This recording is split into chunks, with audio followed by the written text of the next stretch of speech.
السلام عليكم ورحمة الله وبركاته. الحمد لله رب العالمين والصلاة والسلام على أشرف المرسلين وعلى آله وصحبه أجمعين أما بعد. പ്രിയമുള്ള സഹോദരങ്ങളെ, അല്ലാഹു റബ്ബുൽ ഇസ്സത്ത് വിശുദ്ധമാക്കപ്പെട്ട ദിവസം നമ്മളിൽ നിന്ന് സ്വീകരിക്കട്ടെ. നമ്മളിൽ നിന്ന് മരണപ്പെട്ടവർക്ക് അല്ലാഹു മഗ്ഫിറത്തും റഹ്മത്തും പ്രദാനം ചെയ്യട്ടെ. ആമീൻ. കഴിഞ്ഞ ആഴ്ച സൂചിപ്പിച്ച പോലെ ഇന്ന് നമ്മുടെ ഖുതുബയുടെയും പ്രസംഗത്തിൻ്റെയും പ്രതിപാദ്യ വിഷയം ദയ്യൂസ് ആരാണെന്നതിനെ സംബന്ധിച്ചാണ്. മനുഷ്യനാകുമ്പോൾ അവന് നിർബന്ധമായിട്ടും ഉണ്ടാവേണ്ടുന്ന വിശേഷണമാണ് നാണം എന്നുള്ളത്. അത് ഈമാനിന്റെ ഭാഗമാണെന്ന് ഹദീസിലൂടെ കാണാൻ പറ്റും. ഈമാൻ 70 ചില്ലാനമുണ്ട്. അതിലേറ്റവും ശ്രേഷ്ഠമായത് ലാ ഇലാഹ ഇല്ലല്ലാഹ് എന്ന ഖൗലാണ്. അതിന്റെ താഴെ തട്ടിലുള്ളത് വഴിയിലെ തടസ്സങ്ങൾ നീക്കലും മറ്റുമൊക്കെയാണ്. എന്നിട്ട് ചേർത്ത് പറയുന്നു വൽ ഹയാഉ ശുഅബത്തുൻ മിനൽ ഈമാൻ. ലജ്ജ അല്ലെങ്കിൽ നാണം എന്നുള്ളത് ഈമാനുള്ളവരുടെ ഭാഗമാണ്, അല്ലെങ്കിൽ ഈമാനിന്റെ ഭാഗമാണ്. നാണമുണ്ടെങ്കിൽ മാത്രമേ അരുതായ്മകളിൽ നിന്നൊക്കെ മാറി നിൽക്കാൻ ഒരു മനുഷ്യന് കഴിയും. അതില്ലെങ്കിൽ എന്തും ചെയ്യാൻ മടിക്കൂല എന്ന് ഹദീസിൽ കാണാൻ പറ്റും. ഫസ്നഅ മാ ശിഅ്ത ഇദാ ലം തസ്തഹി ഫസ്നഅ മാ ശിഅ്ത. നിനക്ക് നാണല്ലേ, എന്നാ നീ തോന്നിയത് ചെയ്തോ എന്ന് ഹദീസിൽ കാണാൻ പറ്റും. ഈ നാണവും അല്ലെങ്കിൽ ഈ ലജ്ജയും ഒക്കെ നഷ്ടപ്പെടുന്നത് ഒരു മനുഷ്യനെ സംബന്ധിച്ചിടത്തോളം വലിയ പരീക്ഷണമാണ്. എത്ര വലുത് എന്ന് ചോദിച്ചാൽ, അള്ളാഹു മനുഷ്യനെ പരീക്ഷിക്കാൻ ഒരുങ്ങിയാൽ ആദ്യം അവരിൽ നിന്ന് എടുത്തു കളയുന്നത് ലജ്ജയാണ്. അതോടെ അയാൾ അള്ളാഹുവിന്റെ കോപത്തിനിരയാകും. ലജ്ജ പോയി കഴിഞ്ഞാൽ പടച്ചോന്റെ കോപം ഉള്ളയാളായിത്തീരും. അനന്തരം അയാളിൽ നിന്ന് വിശ്വസ്തത എടുത്തു മാറ്റപ്പെടും എന്നാണ്. ലജ്ജല്ലെങ്കിൽ പടച്ചോൻ കോപിക്കും. പിന്നീട് അവനിൽ നിന്ന് വിശ്വാസ്യത നഷ്ടപ്പെട്ടു പോകും. പിന്നീട് അയാൾ ചതിയനായി മാറും എന്നും ഹദീസിൽ കാണാം. അതിനെ തുടർന്ന് അയാൾ ശപിക്കപ്പെട്ടവനാകും. ശേഷം അയാളിൽ നിന്ന് കാരുണ്യം നീങ്ങിപ്പോകും.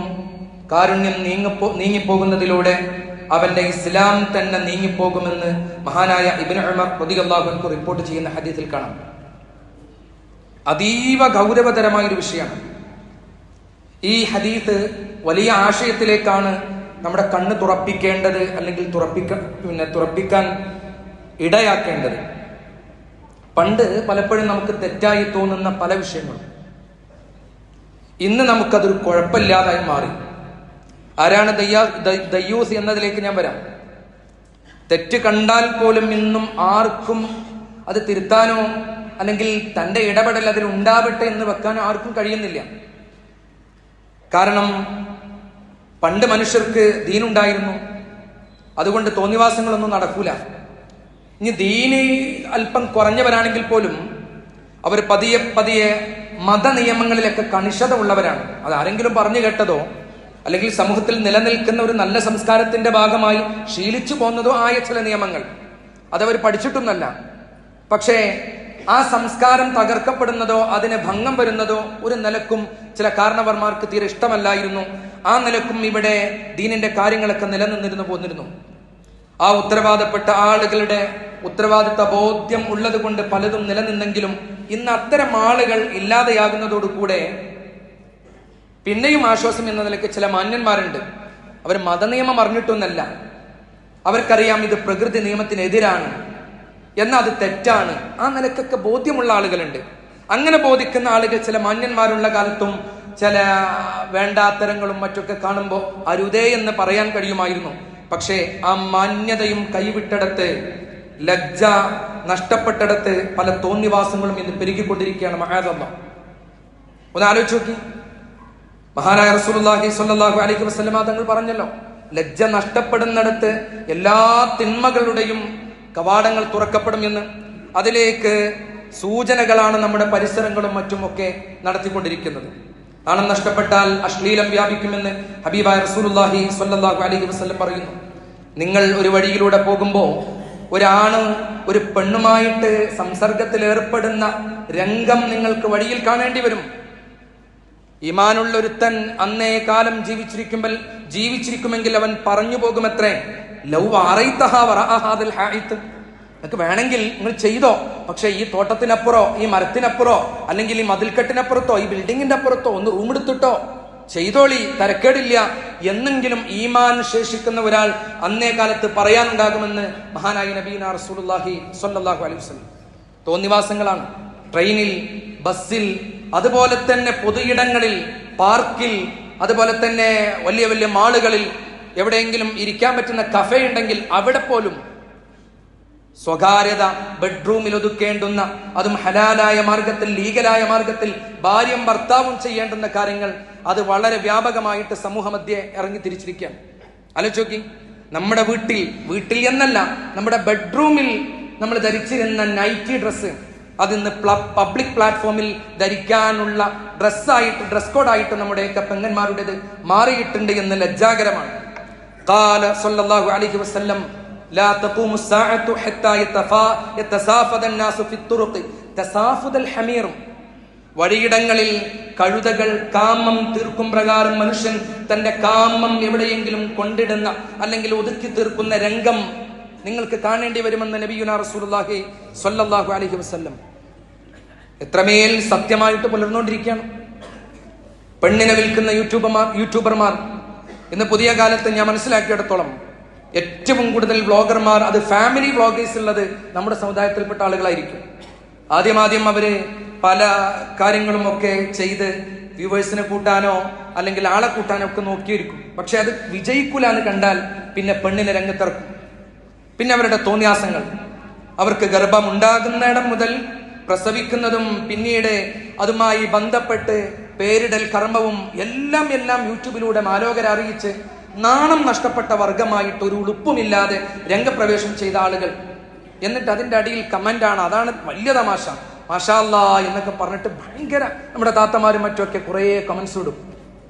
എല്ലാ അർത്ഥത്തിലും എല്ലാത്തിനും വളം വെച്ച് കൊടുക്കുന്ന ഒരു സൊസൈറ്റി ആയിട്ട് നമ്മൾ നിലംപതിച്ചുകൊണ്ടിരിക്കുകയാണ്. ഈ അടുത്ത കാലത്താണ് പിന്നെ എറണാകുളം ബേസ് ചെയ്തിട്ട് വൈഫ് സ്വാപ്പിംഗ് എന്ന ഏർപ്പാടും സംവിധാനവും ഒക്കെ നിലനിൽക്കുന്നു എന്ന് പുറം ലോകം അറിഞ്ഞത്. എന്താ വൈഫ് സ്വാപ്പിംഗ്? സ്വന്തം ഭാര്യയെ മറ്റൊരാൾക്ക് കൈമാറുക, അയാളുടെ ഭാര്യയെ ഞാൻ എന്ത് ചെയ്യാം, വ്യഭിചരിക്കുക, മഅദല്ലാഹ്. ആ രൂപത്തിലുള്ള എല്ലാ അശ്ലീലങ്ങളും നമ്മുടെ നാട്ടിൽ പോലും, അതായത് യൂറോപ്പിൽ മാത്രം കണ്ടുകൊണ്ടിരുന്ന പല തോന്നിവാസങ്ങളും നമ്മുടെ നാട്ടിലും അത് ആർഭാടമായി നടക്കുന്നു എന്ന് മാത്രമല്ല, അതിനു വേണ്ടിയിട്ട് ഓരോ ചാനലുകളും അതിനുവേണ്ടി വെബ്സൈറ്റുകളും നമ്മുടെ കേരളത്തിൽ പ്രവർത്തിക്കുന്നു. ഒന്ന് ആലോചിച്ച് നോക്കുക. ഒന്ന് മനസ്സിലാക്കേണ്ടത് പെൺകോന്തന്മാർക്ക് സ്വർഗമേ ഇല്ല എന്നാണ്. ദയ്യൂസ് എന്നുള്ളത് കൃത്യമായി മനസ്സിലാക്കാൻ പെൺകോന്തന്മാർ എന്നാണ് അതിന് ഏറ്റവും നല്ല മലയാളീകരിച്ച് പറയാൻ പറ്റുന്ന ഏറ്റവും നല്ല വർത്താനം. പെൺകോന്തന്മാർ. തന്റെ ഭാര്യ എങ്ങനെ നടക്കുന്നു അത് തനിക്ക് വിഷയമില്ല. തന്റെ മകളോ പെങ്ങളോ അല്ലെങ്കിൽ കുടുംബത്തിൽ താൻ സംരക്ഷിക്കേണ്ട പെൺകുട്ടിയോ എങ്ങനെ നടന്നാലും തനിക്ക് കുഴപ്പമൊന്നുമില്ല. തന്റെ ഭാര്യ ആരോട് ചാറ്റ് ചെയ്താലും അത് അവളുടെ ഇഷ്ടമല്ലേ. Her body is her own choice. അത് അവളുടെ മാത്രം ചോയ്സാണ്. ഞാൻ എന്തിനാ അതിൽ ഇടപെടുന്നത്? ഞാൻ അവളുടെ ഭർത്താവായിരിക്കാം, പക്ഷെ അവളുടേതായ ചില ഇടങ്ങളിൽ ഞാൻ എന്തിന് കയറി ചെല്ലണം? ഇതാണ് പലപ്പോഴും ചോദിക്കുന്നത്. ആ ഒരു പൊതുബോധത്തിലേക്ക് എല്ലാവരെയും ലിബറൽ സൊസൈറ്റി കൊണ്ടെത്തിച്ചിട്ടുണ്ട്. കാരണം പെണ്ണിനെ നമ്മൾ നിയന്ത്രിക്കരുത്, അതുപോലെ തന്നെ പെണ്ണ് ആണിനെയും നിയന്ത്രിക്കരുത് എന്ന രൂപത്തിൽ മഹാനായ റസൂലുള്ളാഹി സ്വല്ലല്ലാഹു അലൈഹി വസല്ലം പഠിപ്പിക്കുന്നു. 3 വിഭാഗം അള്ളാഹു അവർക്ക് സ്വർഗം ഹറാമാക്കിയിരിക്കുന്നു. മുദ്മിനുൽ ഖംർ, നിരന്തരം കള്ളുകുടിച്ച് നടക്കുന്ന ആൾ, അള്ളാഹു കാക്കട്ടെ. രണ്ടാമത് പറഞ്ഞത് വൽ ആഖു, എല്ലായ്പ്പോഴും മാതാപിതാക്കളോട് വെറുപ്പ്. ആ വെറുപ്പുമായിട്ട് എത്ര നിസ്കരിച്ചിട്ടൊന്നും കാര്യമില്ല, എത്ര വലിയ ദിക്റിന്റെ മജ്ലിസിലോ അതുമായി ബന്ധപ്പെട്ട കാര്യങ്ങളിൽ ഇടപെട്ടിട്ട് കാര്യമില്ല. മാതാവിനോടും പിതാവിനോടും നല്ല ബന്ധത്തിലല്ല എങ്കിൽ അവനും സ്വർഗം ഹറാമാണെന്ന് മഹാനായ റസൂലുള്ളാഹി സ്വല്ലല്ലാഹു അലൈഹി വസല്ലം. 3 പറയുന്നു വദ്ദയ്യൂസുല്ലദീ യുഖിറു ഫീ അഹ്ലിഹി അൽ ഖബർ. തന്റെ കുടുംബത്തിൽ താൻ സംരക്ഷിക്കേണ്ടുന്ന ആളുകൾക്കിടയിൽ അശ്ലീലത, മോശം വ്യാപിച്ചു കാണുമ്പോഴും അത് തന്നെ ഒരു നിലക്കും ബാധിക്കുന്നില്ല എന്ന നിലയ്ക്ക് ജീവിച്ചു തീർക്കുന്ന പെൺകോന്തനാണ് ദയ്യൂത്ത് എന്ന് മഹാനായ റസൂലുള്ളാഹി സ്വല്ലല്ലാഹു അലൈഹി വസല്ലം. ഇത് ആണുങ്ങളിൽ നിന്നുള്ളവരാണോ എന്ന് ചോദിക്കുമ്പോൾ ഹബീബായ റസൂലുള്ളാഹി തങ്ങൾ പറയുന്നു, അല്ലദീ ലാ യുബാലി മൻ ദഖല അല അഖ്ലിഹി. എടാ, നിന്റെ ഭാര്യയാ ഇന്നലെ അങ്ങാടിയിൽ ഏതോ ഒരുത്തന്റെ ബൈക്കിന്റെ പിറകു വശം ഇങ്ങനെ പോകുന്നത് കണ്ടു. മക്കള് മേലെന്ന് സംസാരിക്കല്ലോ. അപ്പൊ ആരുടെയൊക്കെയോ കൂടെ കറങ്ങുന്നത് മറ്റൊക്കെ കണ്ടു. അത് കൃത്യവും ബോധ്യവുമായ കാര്യം പറഞ്ഞാൽ പോലും അത് അവളുടെ ഇഷ്ടല്ലേ, ഞാൻ എന്തിനാ അതിൽ ഇടപെടുന്നത്? അല്ലെങ്കിൽ കൂട്ടുകാരിയായിരിക്കും. ഈ ഒരു സിസ്റ്റം അറിയാതെ നമ്മുടെ വീട്ടിലേക്കും അടുക്കളയിലേക്കൊക്കെ കടന്നു വരുന്നുണ്ട്. 10ാം ക്ലാസ് പഠിക്കുന്ന കുട്ടി, പെൺകുട്ടി വീട്ടിലേക്ക് ആൺകുട്ടികളെ കൊണ്ടുവരുന്നത് ഏത് ലേബലിലാണ്? തന്റെ ബെസ്റ്റിയാണെന്ന് പറഞ്ഞുകൊണ്ടാണ്. നമുക്കതൊരു വിഷയമല്ല, മുമ്പത് വിഷയമാണ്. നീ അവളുടെ മുഖത്ത് നോക്കിയില്ലേ? നീ അവന്റെ മുഖത്ത് നോക്കിയില്ലേ? നിങ്ങൾ എന്താ ഒന്നിച്ച് നടന്നത്? ഇത്തരം ചില ചോദ്യങ്ങളോ അല്ലെങ്കിൽ പിന്നെ കണ്ണുകൊണ്ടുള്ള ചില ശകാരങ്ങളോ മതിയാകും നമുക്ക് ആ തിന്മയിൽ നിന്ന് മാറി നിൽക്കാൻ. പക്ഷെ ഇന്ന് നമ്മുടെ ഉമ്മ ഭക്ഷണം വിളമ്പി കൊടുക്കുക. ആരാന്ന് വിരുന്നാല്? അതെന്റെ മോളെ ബെസ്റ്റുകൾ വരുന്നുണ്ട്, അല്ലെങ്കിൽ ഫ്രണ്ട്സ് വരുന്നുണ്ട്. അവർക്ക് എല്ലാത്തിനുമുള്ള സർവ്വ സ്വാതന്ത്ര്യവും നമ്മൾ വെച്ചു കൊടുക്കണം.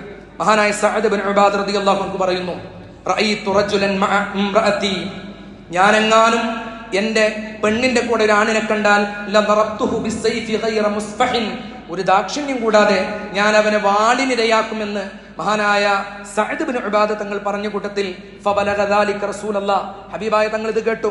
ഹബീബായ തങ്ങൾ പറഞ്ഞു, തഅജബൂന മിൻ ഗൈറതി സഅദിൻ വല്ലാഹി ലഅന അഗ്യറു മിൻഹു വല്ലാഹു അഗ്യറു മിന്നി വമിൻ അജ്ലി ഗൈറത്തില്ലാഹി ഹറമൽ ഫവാഹിഷ്.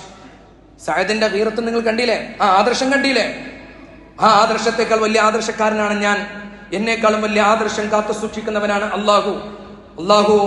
ഇത് കാരണം ഒക്കെയാണ് ഫവാഹിഷുകൾ, വേണ്ടാത്തരങ്ങൾ ഹറാമാക്കിയത് എന്ന് മഹാനായ റസൂലുള്ളാഹി സ്വല്ലല്ലാഹു അലൈഹി വസല്ലം. സമൂഹത്തിൽ മാന്യമായ വസ്ത്രം ധരിക്കണം. അതില്ലാത്തത് കൊണ്ടാണ് പല തോന്നിവാസങ്ങളും എല്ലാ നിലക്കും പിന്നെ സമൂഹത്തിൽ വ്യാപിച്ചു കൊണ്ടിരിക്കുന്നത്. ആണും പെണ്ണും നഗ്നത പ്രദർശിപ്പിച്ച് നടക്കാൻ തുടങ്ങിയതോടുകൂടെ വലിയ അർത്ഥത്തിലുള്ള പിന്നെ പ്രശ്നങ്ങളും മറ്റും നമ്മുടെ നാട്ടിലും സമൂഹത്തിലും ഉടലെടുത്തുകൊണ്ടിരിക്കുന്നു. മനുഷ്യൻ ഉത്തരവാദിത്തം മറന്നേക്കരുത്. അന്യ സ്ത്രീകളുള്ള ഇടത്തേക്ക് പ്രവേശിക്കുക പോലും അരുതെന്നാണ് പരിശുദ്ധ ഇസ്ലാമിന്റെ ആഹ്വാനം. ദാമ്പത്യ രഹസ്യങ്ങൾ വെളിവാക്കുന്നത് ഏറ്റവും അക്ബറുൽ കബായിറാണെന്ന് റസൂലുള്ളാഹി സ്വല്ലല്ലാഹു അലൈഹി വസല്ലം. ഇന്ന മിൻ അശദ്ദിൻ നാസി ഇൻദല്ലാഹി മൻസിലതൻ യൗമൽ ഖിയാമ, ഏറ്റവും അധികം പ്രയാസം അനുഭവിക്കുന്ന ജനങ്ങളിൽ ഒരാളെന്ന് പറയുന്നത് തന്റെ ഭാര്യയുമായിട്ട് സമ്പർക്കത്തിൽ ഏർപ്പെട്ടത് തന്റെ കൂട്ടുകാരോട് ഷെയർ ചെയ്യുന്നവരാണെന്ന് മഹാനായ റസൂലുള്ളാഹി സ്വല്ലല്ലാഹു അലൈഹി വസല്ലം. ഈ നാണം നഷ്ടപ്പെട്ടതിന്റെ പ്രധാന കാരണങ്ങൾ ഞാൻ ഒന്ന് ചുരുക്കി എണ്ണുകയാണ്. ഒന്ന് സിനിമയാണ്, മറ്റൊന്ന് സീരിയലാണ്, അതുപോലെ തന്നെ സോഷ്യൽ മീഡിയ തരംഗം, അതുപോലെ പരിധി വിടുന്ന ലിബറൽ സ്വാധീനങ്ങൾ, അതുപോലെ ആൺ പെൺ തുല്യതാ വാദങ്ങൾ. അത് പുതിയ കാലത്ത് ഇങ്ങനെ നമ്മൾ കേട്ടുകൊണ്ടിരിക്കുന്നതാണ്. അതുപോലെ തന്നെ ലഹരി ഉപയോഗം. ഇത്തരത്തിലുള്ള കാര്യങ്ങളെ നിയന്ത്രിക്കാനോ അല്ലെങ്കിൽ പിടിച്ചുകെട്ടാനോ സാധിക്കുന്ന കാലം എന്നാണോ അന്ന് നമുക്ക് ഹയായിലൂടെ കാര്യങ്ങളെ നേരിടാൻ കഴിയും. അല്ലാഹു റബ്ബുൽ ഇസ്സത്ത് ദയ്യൂത്ത് എന്ന് പറയപ്പെട്ട ആ വിഭാഗത്തിൽ നിന്ന് പൂർണ്ണമോചിതരായി അള്ളാഹുവിനെ അനുസരിക്കുന്ന ഹയാ എമ്പാടുമുള്ള ആളുകളായി തീരാൻ തൗഫീഖ് പ്രദാനം ചെയ്യട്ടെ. ആമീൻ എന്ന് ദുആ ചെയ്ത് അവസാനിപ്പിക്കുന്നു.